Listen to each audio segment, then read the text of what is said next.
¿Y si el próximo gran evento profético ya estuviera en marcha y nadie se diera cuenta? En el capítulo 17 del Apocalipsis encontramos una de las profecías más inquietantes y enigmáticas de toda la Biblia, la visión de una bestia con 7 cabezas, sobre las cuales están sentados 7 reyes. 5 ya han caído, uno es, el otro aún no ha venido, y cuando venga debe permanecer por poco tiempo. Pero hay más, el 8º rey, dice el texto, es uno de los 7, y va hacia la perdición. Pero ¿quiénes son estos reyes? ¿Qué representan? Y lo más importante, podría ser que el 7º ya haya caído y que el 8º esté a punto de revelarse. Esta no es una simple especulación teológica. Algunos estudiosos y místicos han señalado que estas figuras están directamente relacionadas con el poder papal y que podríamos estar presenciando, en tiempo real, el cumplimiento final de esta profecía milenaria. Desde tensiones dentro del Vaticano, pasando por señales globales de transformación y caos, hasta figuras ocultas que operan entre bastidores, todo parece apuntar a un momento clave en la historia de la humanidad. Y la pregunta que queda es: ¿estamos a punto de ver el ascenso del último rey? Prepárate.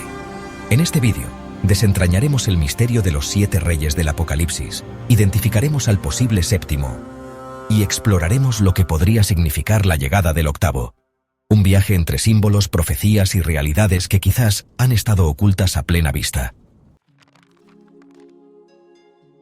La visión del Apocalipsis es tan simbólica como perturbadora. El capítulo 17 nos habla de una mujer montada sobre una bestia escarlata con 7 cabezas y 10 cuernos. Pero es en los versículos 9 y 10 donde aparece una de las claves más profundas del libro. Las 7 cabezas son 7 montes sobre los que se sienta la mujer, y son también 7 reyes. 5 de ellos han caído. Uno es, y el otro aún no ha venido, y cuando venga, debe durar poco tiempo. Este pasaje ha sido objeto de incontables interpretaciones. Para algunos, los 7 montes representan las colinas de Roma, reforzando la idea de una conexión directa con el Vaticano. Para otros, los 7 reyes son una secuencia de líderes o poderes mundiales que se han sucedido a lo largo del tiempo. Pero existe una corriente de interpretación que ha ganado fuerza en los últimos años, una que liga a estos reyes a los papas. Según esta interpretación, los 5 reyes que han caído serían 5 papas anteriores a un periodo específico de transición. El 6º, el que es, sería el papa vigente en el momento de la profecía, o aquel que representa un punto de inflexión. El 7º vendría por un corto tiempo, y luego el 8º, el último, uno que misteriosamente es parte de los 7, pero al mismo tiempo está destinado a la perdición. ¿Pero qué significa esto? ¿Por qué uno de los reyes sería también el 8º? ¿Y por qué su destino sería tan trágico? ¿Se trata de una figura espiritual, política o ambas? Este enigma ha alimentado siglos de debate, pero lo que pocos saben es que, con el paso del tiempo, ciertas pistas comenzaron a alinearse de forma inquietante.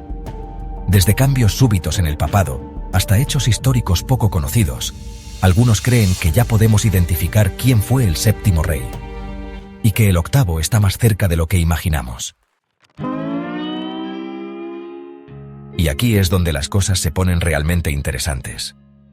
La profecía bíblica dice claramente: el otro aún no ha venido, y cuando venga debe durar poco tiempo.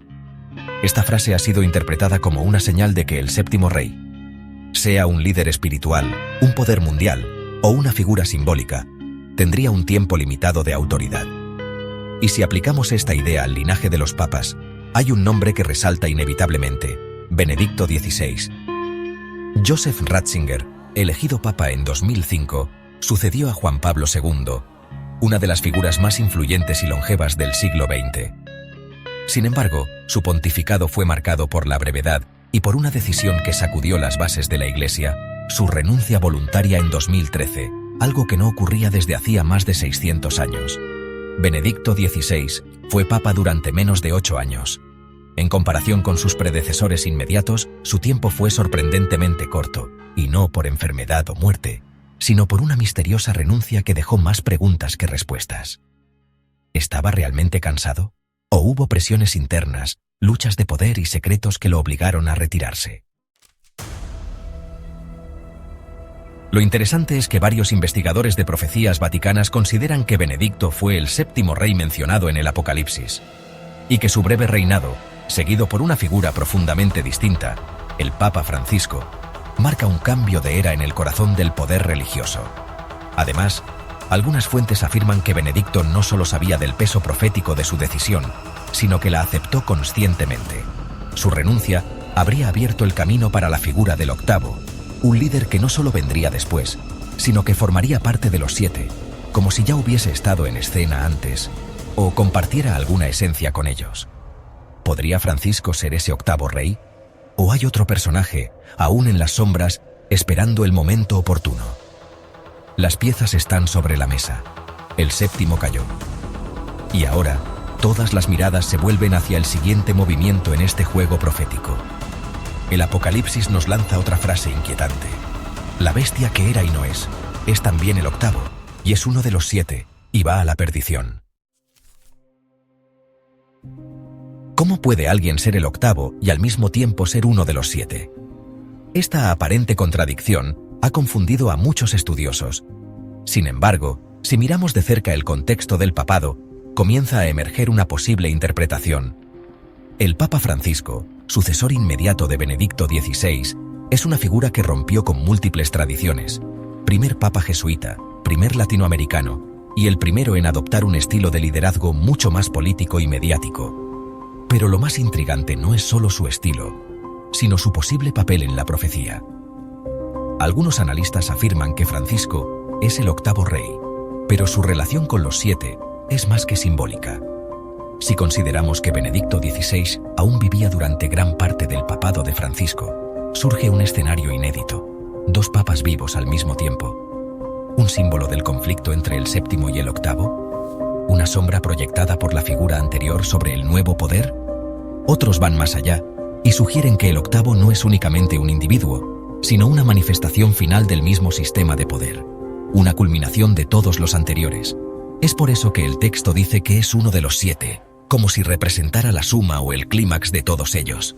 Y según la profecía, su destino está sellado, va hacia la perdición. ¿Qué significa esa perdición? ¿Un colapso espiritual? ¿Una traición desde dentro?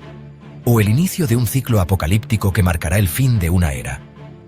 Francisco ha sido centro de polémicas, desde su apertura hacia ciertos temas morales hasta su relación con líderes políticos y económicos globales. Para algunos, él representa una transformación positiva. Para otros, una desviación peligrosa. Pero para quienes creen en el lenguaje simbólico del Apocalipsis, su figura encarna algo mucho más profundo y potencialmente catastrófico. La pregunta que muchos se hacen ahora es: ¿el octavo rey ya está aquí y simplemente no lo hemos reconocido? Si el octavo rey ya está entre nosotros, la siguiente pregunta es inevitable: ¿dónde están las señales de que nos acercamos al fin? El Apocalipsis no solo habla de reyes y bestias, también describe eventos globales que marcarían el final de los tiempos: guerras, pandemias, colapsos económicos, fenómenos naturales extremos y una creciente confusión espiritual. Lo sorprendente es que muchos de estos elementos no solo forman parte de antiguos textos, sino de nuestros noticieros diarios. En los últimos años, hemos visto cómo el mundo parece entrar en una fase de aceleración del caos. Guerras con potencial nuclear, pestes modernas como el COVID-19, inteligencia artificial fuera de control, división social extrema y una crisis espiritual que afecta incluso a las instituciones religiosas más antiguas.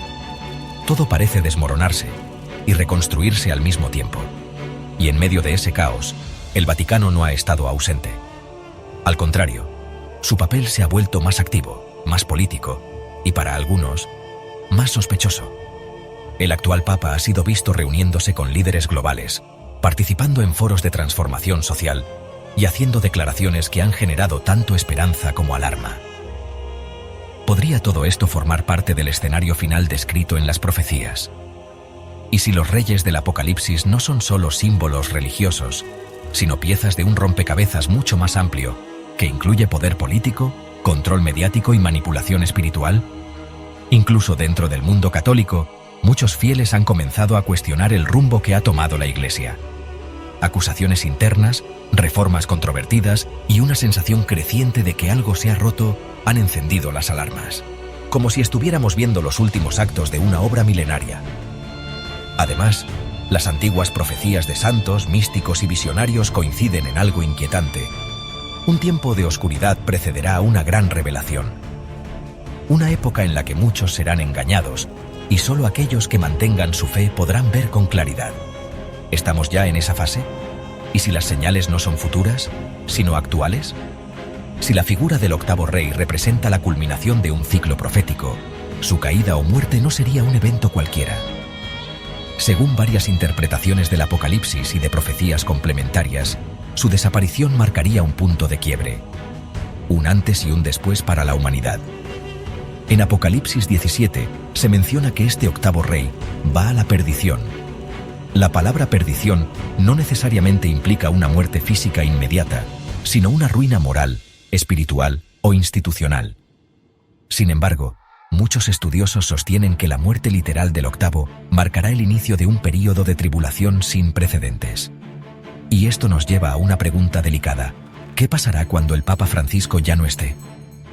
Sea por edad, por enfermedad o por razones ocultas, su ausencia desencadenará una transición. ¿Pero hacia dónde? Algunos creen que su muerte podría dar lugar a un vacío de poder en el Vaticano, abriendo la puerta para un nuevo líder con una agenda aún más radical, o incluso para la desintegración del orden tradicional de la Iglesia. Otros, más conspirativos, sugieren que su muerte ya está prevista dentro de un plan más amplio, que sería el acto final necesario para justificar la llegada de una figura aún más poderosa, carismática y peligrosa. Alguien que vendría no solo a unir a las religiones, sino a centralizar el poder espiritual y político bajo un solo sistema, lo que muchos no dudan en identificar como la antesala del anticristo. Además, la simbología que rodea la muerte de los papas es rica en rituales, señales y mensajes ocultos. Desde la fumata negra hasta la elección del sucesor, cada detalle podría encerrar significados más profundos de lo que aparenta. Y en este contexto, la muerte del octavo no sería el final, sino la apertura del verdadero tiempo del fin. Entonces, si la muerte del séptimo fue pacífica y silenciosa, ¿será la del octavo un evento que sacudirá al mundo?